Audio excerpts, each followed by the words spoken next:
This is a meeting of the House Ways and Means Committee. We will be doing first readers and assignment to subcommittees today. If the authors of the bill or that designee, if you have a short presentation of a bill, no more than a couple of minutes. The first bill is House Bill 0195. Vice Chairman, if you'll read the preamble. I will. HB 195 by Representative Ed Setzer, Special District Transportation Sales and Use Tax Creation of Districts, and provide so forth and so forth. Sales Tax Subcommittee, Chairman Ben Harvin, Representative Ed Setzer, is he here, or his designee? Representative Setzer or his designee will put in at the back of the line. Okay. House Bill 197. HB 197 by Representative J. Powell, ad valorem tax, land subject to Forest Conservation and Use Covenant, provide so forth and so forth. Ad valorem Subcommittee, Chairman Paul Battles, Representative Powell. Yes, sir, Mr. Chairman. This is an amendment to the Georgia Forest Land Protection Act of 2008. It covers a number of things, but the two primary things that it deals with is under the original act, if the only parcels of 200 acres or more could be covered under the act, which means that if I own 5,000 acres and I sell something that's 199 to somebody that currently doesn't have contiguous land under the act, that it would break the covenant. And so this just provides that that parcel would not break the covenant up until the time of the renewal of the covenant, at which time they would either have to have 200 acres or more, or they would not be in the covenant. The other thing is that there have been some local governments who have gamed the system to try to increase the amount of grant from the state, and this has some provisions that will keep that from happening and to provide penalties in the event that it does happen. Thank you, Representative Powell. Any member have questions of the author?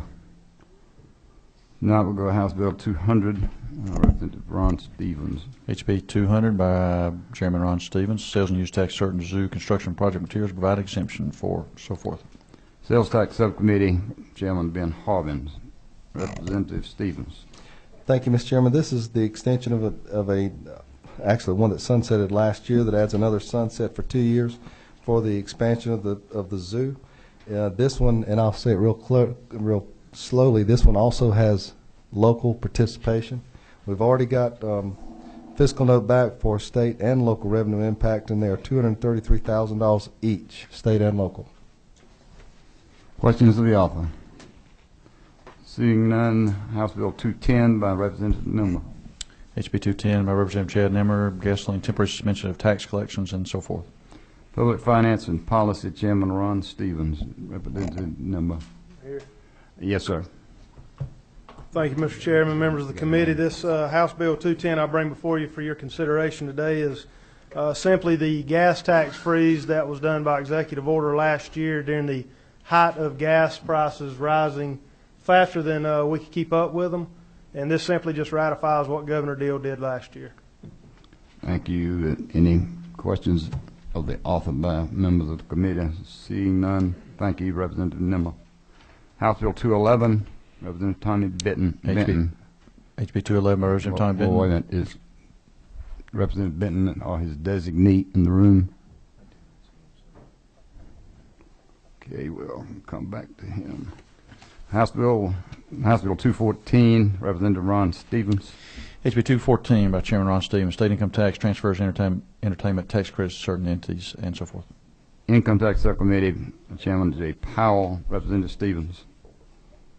Thank you, Mr. Chairman. House Bill 214 is, as you might recall, the entertainment tax credit bill that allows for the sale of these tax credits for entertainment purposes. We've moved in 7 years from $100 million a year in business to $3.5 billion.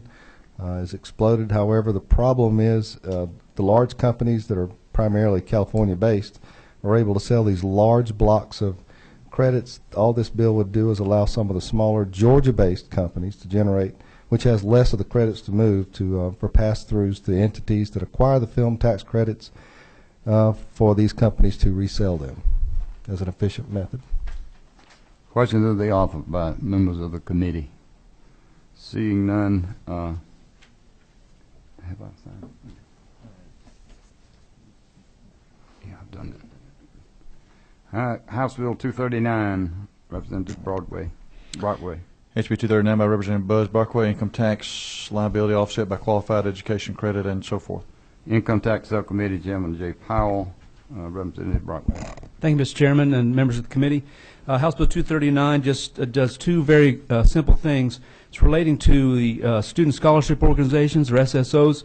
It expands the pool of people who can donate, companies that can donate, not just those that have an income tax liability with the state, but that may have other tax liabilities with the state. And it also asks the Department of Revenue to have some record-keeping provisions so that folks know as we approach the cap. I did want to point out that this does not raise the cap, so there should be no financial impact to the state through this bill. Questions of the author? Seeing none, thank you, sir. Thanks, sir. Well, I'm sorry. I'm sorry. Representative Martin has a question. If Yes, Chair sir. would entertain, real briefly, Representative, as other tax liabilities, can you tell us what those are? Sure, that would include, if you see beginning on line 30, describes what some of those are.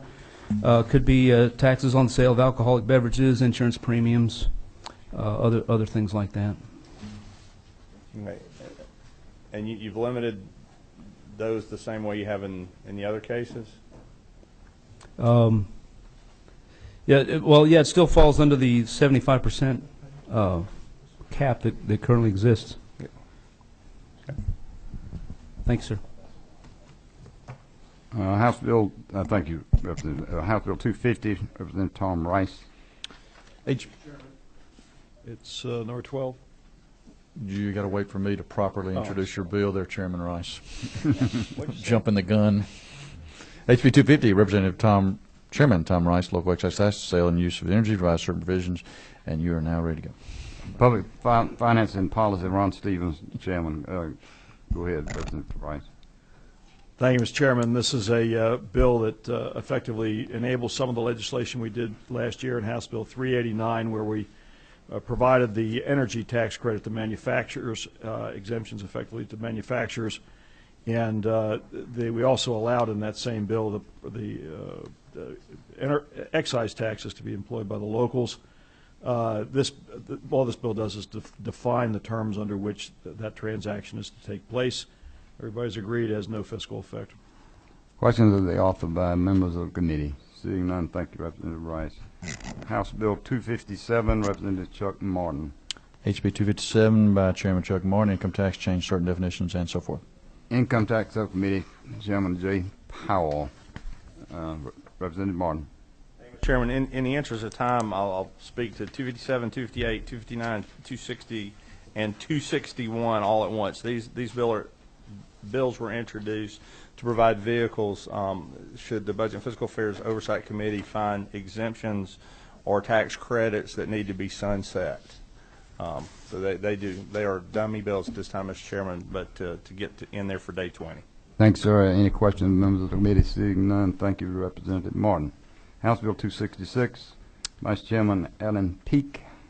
HB 266 by Representative Alan Peake, Internal Revenue Code, certain federal provisions of Georgia law. Public Finance and Policy, Chairman Ron Stevens. Representative Peake. Mr. Chairman, this is the annually the most exciting, dynamic bill we pass each year, the IRC update to matching the Georgia Code to the federal code. Questions of the author? Seeing none, thank you, Representative Peake. House Bill 285, Representative Peake. 285 or 272? 285 is a seed capital thing. We're on 217. We skipped one. Oh, I'm sorry. Excuse me. 272. Thank you, Mr. Chair. HB 272, Representative Alan Peake, income tax credit, certain qualified investments over a period of time. Income Tax, Representative Chairman Jay Powell. Representative Peake. Mr. Chairman, this is just an extension of the Angel investment tax credit for another 2-year period of time. Thank you. Any questions of the author? Seeing none, thank you, Representative Peake. House Bill 285, Representative Peake. HB 285, Representative Alan Peake, Seed Capital Fund, Create Invest Georgia Fund, and so forth. Public Finance and Policy Chairman Ron Stevens, Representative Peak. Thank you, Mr. Chairman. This is the Invest Georgia bill that we actually introduced last year and has been revised a little bit. That's basically an incentive creating a fund for venture capital funds to keep emerging, growing businesses in our state. A question to the author. Seeing none. I have assigned it. Okay. Thank you, Representative Peak. We have, I think, 1, 2, 3 folks that were not here on first go around. We'll start back over again. House Bill 195, Representative Seltzer or his designee. Which one? Public Finance. Representative Ed Seltzer. Representative Seltzer, you are up, sir. House Bill 195. HB 195, Representative Ed Setzer, Special District Transportation Sales and Use Tax Creation Districts, and so forth. Sales Tax Subcommittee, Chairman Ben Harlan, Representative Seltzer, if you make a brief explanation of what your bill does to this committee, sir. Thank you, Mr. Chairman. Appreciate your consideration of my time. I was in the Education Committee voting the WHIPS bill out. So what House Bill 195 does is it thinks about the T-SPLOST regional transportation funding effort moving forward as a state and recognizes that regions will need flexibility. As 277 was passed back in 2010, it really set the counties that had to work together as a region and didn't allow for county self-determination. What HB 195 would do would allow the 3 regions that had passed their regional transportation funding referendum to move forward for the next 10 years undisturbed, unchanged. Doesn't touch them at all for the next 10 years. So their funding mechanism moves forward. The prospect of the carrot and stick provisions would have benefits to their local funding. All that moves forward and is untouched for 10 years. But for any region that wants to impose a tax moving forward prospectively, they would have the ability as counties to come together and create regions of their own design. It could be 4 counties, 25 counties, micro-regions, mega-regions, whatever, but allow really counties through their legislative delegation and their county commissions to form these regions, impose a tax for between 3 and 10 years, oppose a full penny or perhaps a fractional penny for this regional funding effort in a way that allows us to fund transportation regionally, but allows counties to form regions themselves rather than designating it from the state capital. That's in essence what it does, Mr. Chairman. Thank you for that explanation. Any members of the committee have questions of the author? Representative Martin has a question. I don't know if we'll get to this, but I think you have a constitutional problem there, and that SPLOST can only be done by county. Well, again, it's to the extent that there are constitutional questions about the TIA, which were imposed regions. What this does is it uses the mechanism of intergovernmental agreements. So as I talk to folks who opine on the constitutionality of HB 277, to the extent there's any concerns about 277, this is certainly more constitutional, if you raise questions there, because you're using intergovernmental agreements as the mechanism to form these districts.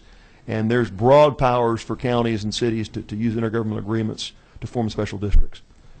Hopefully we'll sort that out as we go through the process. Thank you very much. Thank you, Mr. Chairman. Is Representative Tommy Benton here yet, or his designee? Okay. Representative J. Neal or his designee?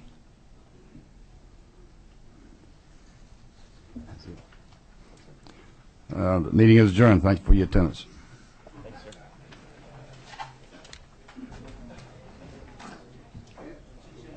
Good job. Yeah, like those quick ones. Trust me. There won't be many of those. Tomorrow, 4 o'clock.